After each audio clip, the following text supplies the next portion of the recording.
biggest disaster come. Prince Harry faced legal court again as caught red-handed stealing charity. Prince Harry has praised Sentebale for stepping up during a deeply difficult year, and insisted his personal commitment to the charity he co-founded 16 years ago remains as strong as ever.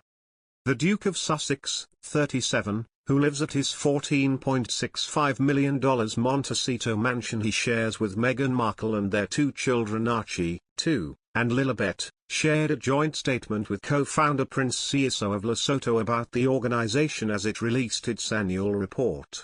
In the foreword, the duo said, "In the face of adversity, we both continue to be inspired by the resilience and adaptability of Lesotho and Botswana's vibrant communities. We are proud of all that Sentebale has achieved, and our personal commitment remains as strong as ever." Despite stepping back from royal life at the end of March 2020, the Duke continues his work with charities like Sentebale, which helps vulnerable children in Lesotho, Botswana, and Malawi, including those who are affected by extreme poverty and the HIV/AIDS epidemic.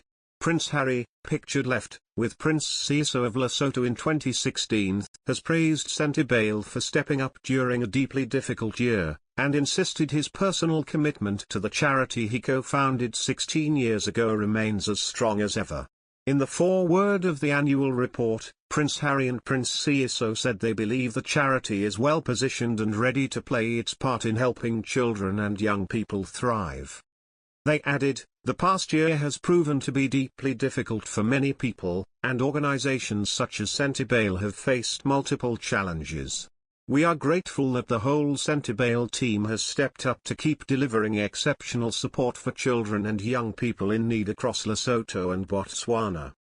The reality is that existing inequalities have either deepened or been exacerbated during the past 2 years.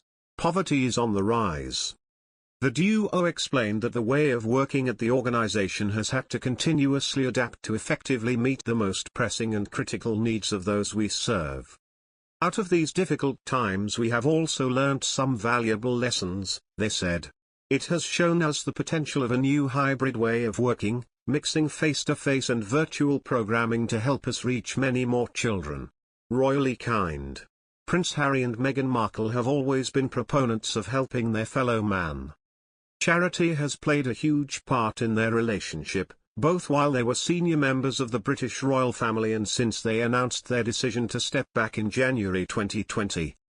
Harry organised the first ever Invictus Games in 2014, 2 years before he and the Suit Salam met, with the goal of raising money to support wounded, injured or sick veterans while also allowing them to compete in various Paralympic-style sporting events. In addition to raising funds, the Duke of Sussex hoped the Games would inspire veterans and non-veterans alike as it did him. He continued to run the charity with Markle by his side while they were dating and after their 2018 wedding. The 2020 Invictus Games were postponed due to COVID-19, but the Duke said during a May webinar that the spirit of the Games was alive and well. "We've obviously not in The Hague, but I'm so pleased we have been able to organize this virtual gathering when the Games would have taken place themselves," he said. "This conversation is all about sharing the Invictus spirit, and it is even more relevant now as we are having to address new challenges and adapt our lives." The couple even made their wedding day about charity, selecting 7 organizations to give back to simply because they represent a range of issues that they are passionate about, according to the royal family's website.